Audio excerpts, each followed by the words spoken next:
Hi, I've made this video a couple of times and I'm still not really sure as to why this one is so much more harder. Why this one is so much harder to make than all the other ones, but it is.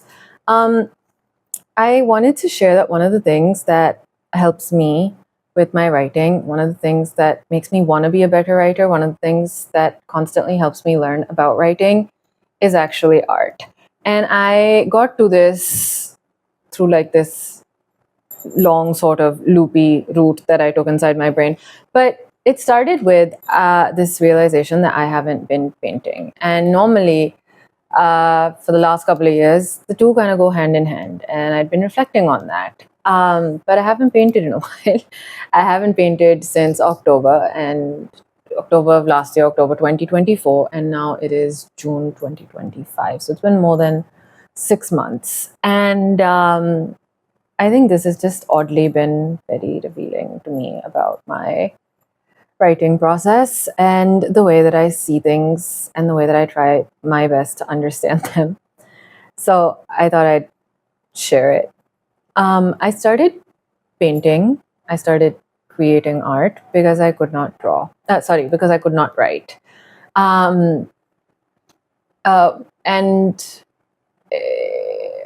that's one of the things that constantly fascinates me also, but like how anchoring words can be and how sometimes sort of in the flow in the moment art can be, which is not to say that it doesn't work the other way around either. Like art can also be as much of an anchor and words can also be as much of sort of like a flow. But with writing, I always felt like I had to be perfect. And with art, when I started with this, it also always used to feel like these were two very different things. But now for me, they all feel like the same thing. But with writing, I think there was probably like a sense of shame or probably like a sense of, oh, I have to be good at this. Whereas with art, I don't have a background in art. Like I haven't been taught really how to draw or whatever. So I guess there was nothing for me to feel ashamed or bad about. And it was okay if I wasn't good at art. Versus with writing, where I felt like, no, I have to be good at this. I don't think I put this together until like years later. What I would do is I would get stuck with writing and then I would draw. And so after a few months, probably years in my case, because it was years, I realized that whether I painted or whether I was writing, no matter what it was that I was doing, it was constantly the same thing that I was making. And so for the two, the thing for me, the thing that pinned them both in place was the city. The city was what I had been obsessed with. The city is something also still that I love, but the city was something that I had been so obsessed with trying to understand that no matter what I made, no matter what I drew, no matter what I painted, no matter what I looked at, and no matter what I wrote about, also, no matter what I read, also, it was always about the city. And so I guess in drawing and reading and writing and painting, I discovered something that constantly anchors me was the city, which is nice. That's true. Um, I do feel I do feel like I belong to the city. But I spent years being obsessed with the city. And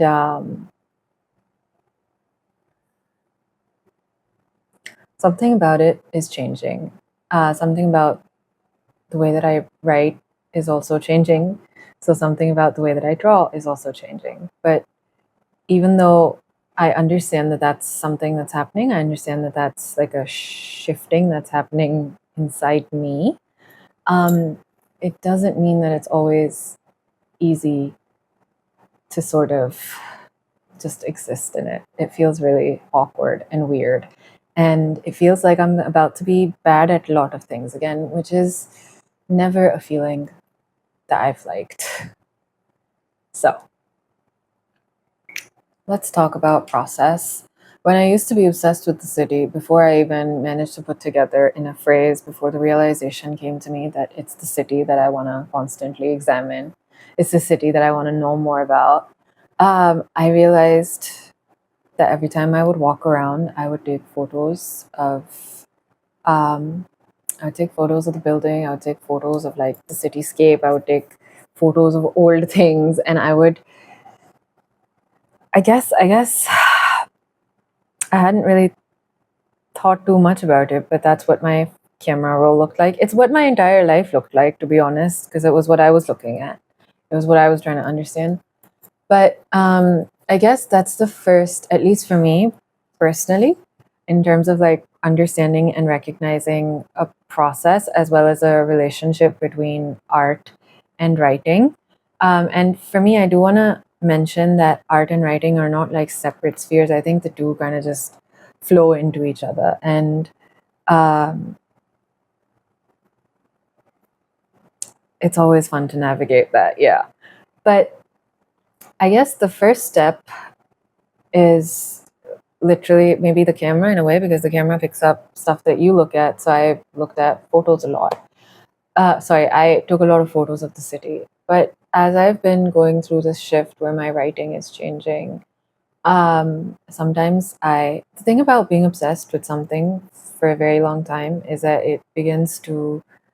it's how you identify yourself. It is how I just identified myself. Um, but when that's shifting, when you're suddenly, I mean, I'm excited, but I'm also confused and I'm concerned and just a lot of, but when you've been obsessed with something for so long, it can become part of your identity. And when you don't have that, or when you don't seem to be doing that, it feels weird. So I haven't been drawing because I am no longer able to pinpoint exactly what it is in the world that I'm looking at. If that makes, I think it's still the city, but the dimension might be different. Or it's the city, yes, but underneath the city, the thing that I'm constantly trying to explore is a sense of belonging and identity. And I'm constantly searching for a home. So I had like,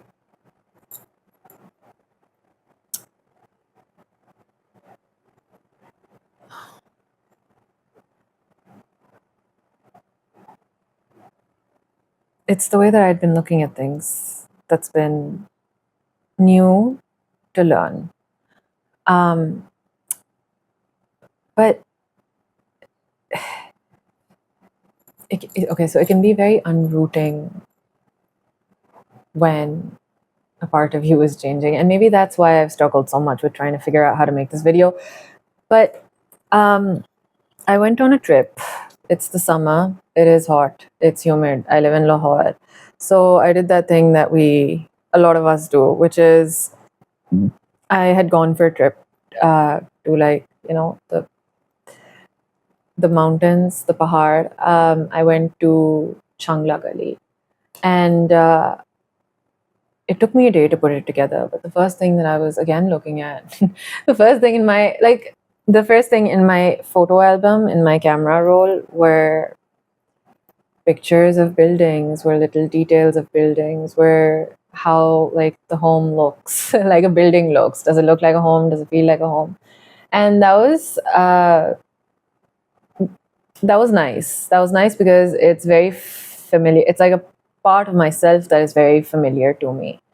And I thought this is really like, it's nice to know that even if I'm put in a different environment, my instinct is to go after the same thing that I've always gone after.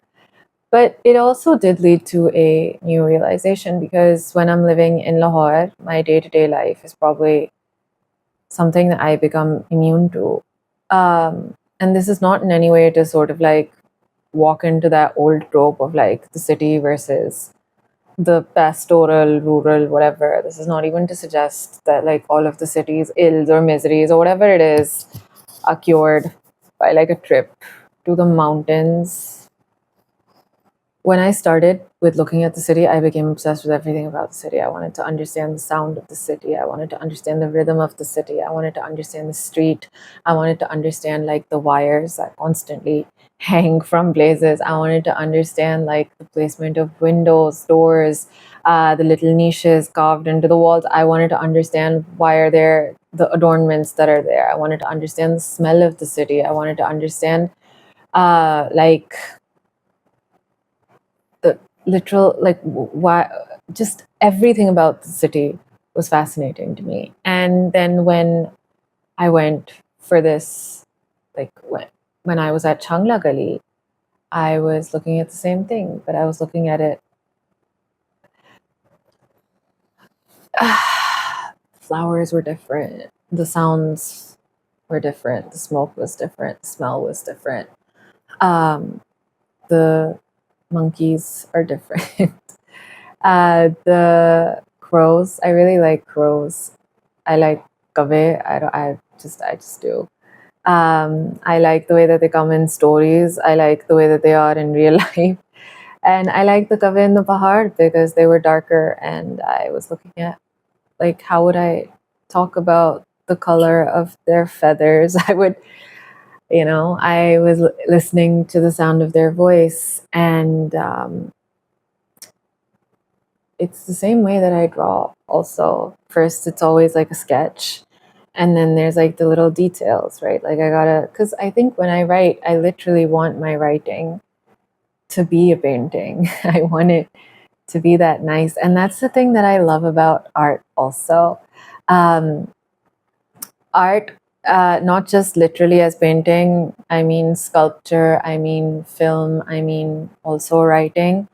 But I love how it's such an immersive experience, and it's almost sometimes always like it could be the most ordinary thing, but it's the way that somebody else looks at life that they tell you about, and then you kind of absorb that, or you hear that, or you just kind of witness it, and it changes something in the way that you understand life. I love the way that there's so much more to see in the world if you're able to. It sounds so cliched, but yeah, if you're able, like the reading, the writing, the literal art, all of it. But when I am painting, right, when I am trying my best to paint, there's usually a sketch, which is the idea that I had, the thing that I wanted to be. And then there's like the middle part where I'm thinking about color. I'm thinking about, well, where do I want to put the trees? Do I want to add birds? They're not really my strongest. They're not really like, I'm not really great at drawing birds.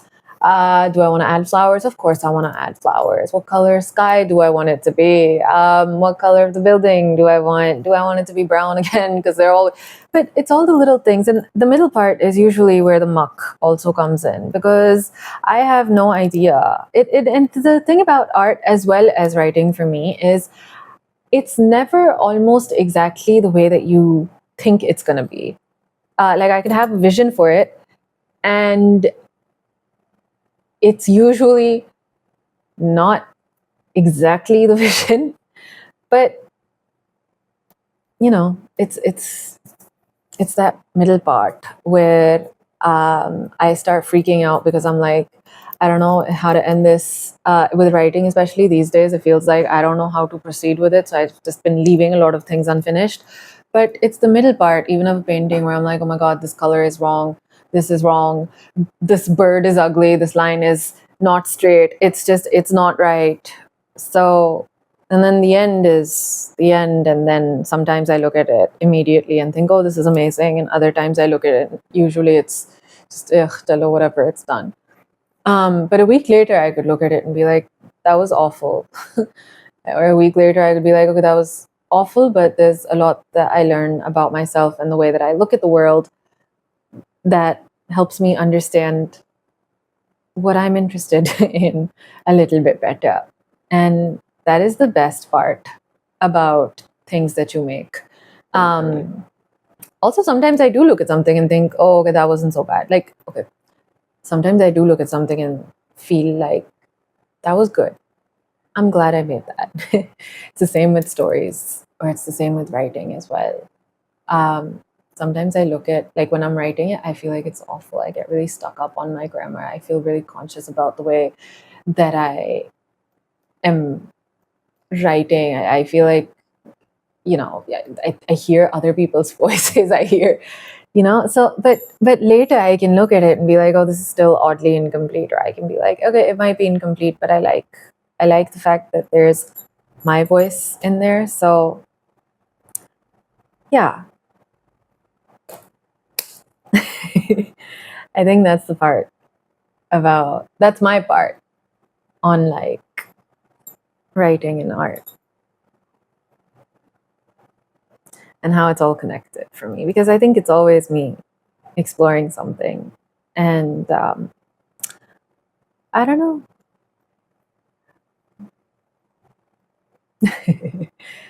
I think I'm trying to give writing tips, and I'm not sure that I'm succeeding at them. But